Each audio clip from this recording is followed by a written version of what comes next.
Ye Wubin's 100 Lessons to Mastering Time Management. Lesson 30. The Procrastination Treatment Pills, Part 2. Hello everyone, my name is Ye Wubin from Neng. I am so happy to be with you now at 6 a.m. on the Ximalaya App. For those of you who have been following my lessons, welcome back, and if you're new here, welcome aboard. I'm so happy to have you with us.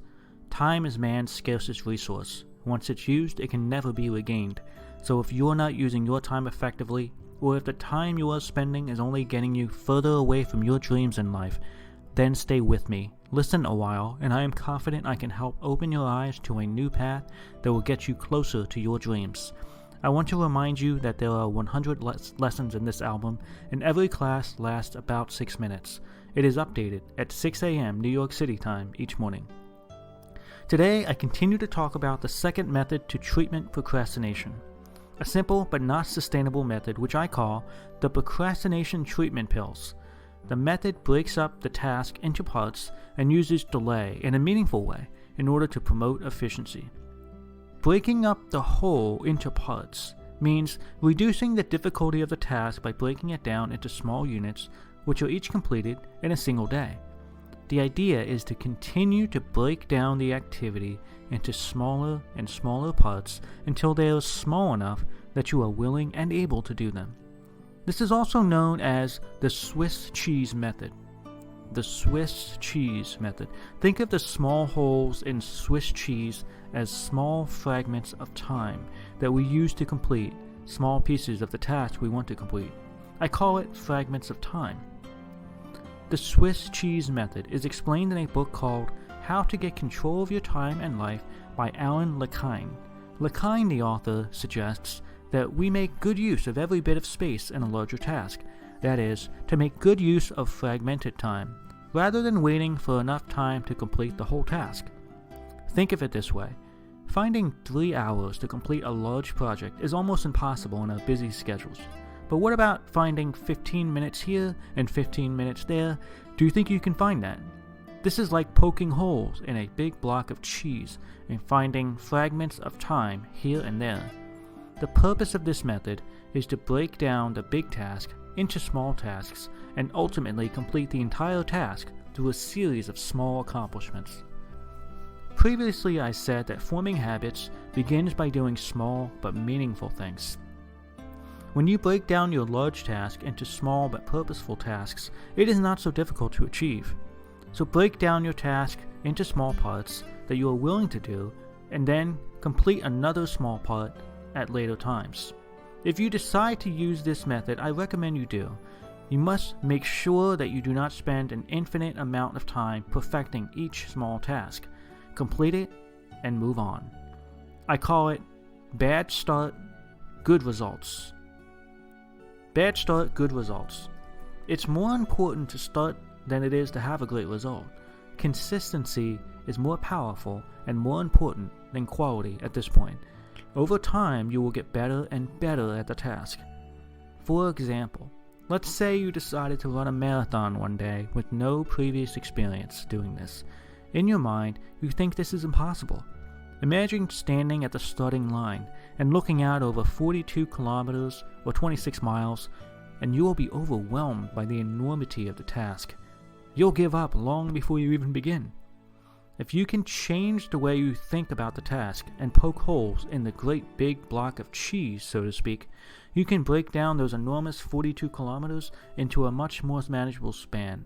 Say 3 years. You've just broken down one enormous task into 3 years. After breaking down this goal, then think about what you can do in 1 year, perhaps half a marathon, 21 kilometers or 13 miles. Then go and run half of the marathon. Break it down even further. What can be done in 3 months? Perhaps just getting out and walking, and then jogging, and then running.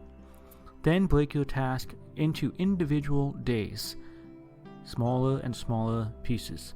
Perhaps you'll walk 10,000 steps a day. If you think 10,000 steps are too much, then just 5,000 steps.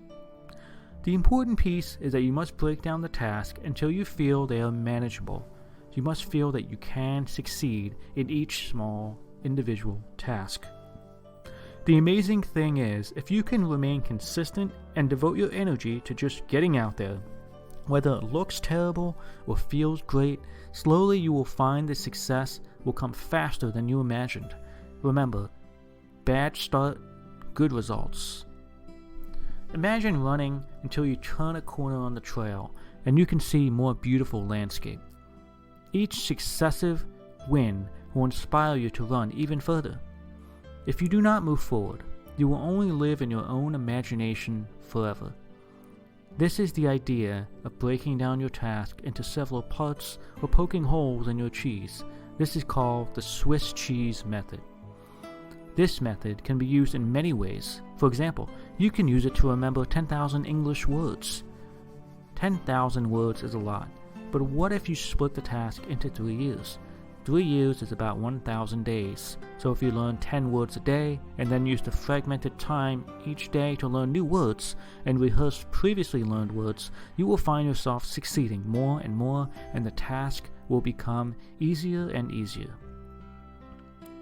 The fourth method of the procrastination treatment pills is to make a good use of delay.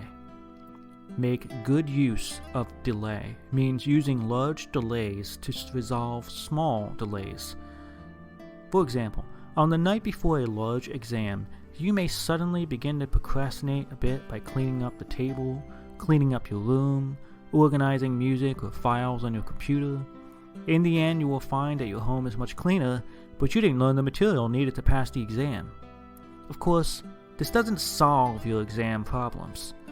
But even though you delayed your large task of studying for the exam and instead completed several small tasks throughout your home, if you think about it from another point of view, you did get things accomplished. And there you have it, 4 procrastination treatment pills that don't solve the problem of procrastination, but help to alleviate the harmful effects of it while still proving beneficial in small ways. These again are simple methods, but not sustainable because they don't get at the root cause of procrastination. In review, these 4 methods include the time alternating method, the quadrant integration method, the Swiss cheese method, and making good use of large delays. In the next lesson, I will explain the most difficult but best method for overcoming procrastination. These audio lessons are translated by Neng's partner Cece and then recorded by her husband Justin. I wish you great success today. See you tomorrow.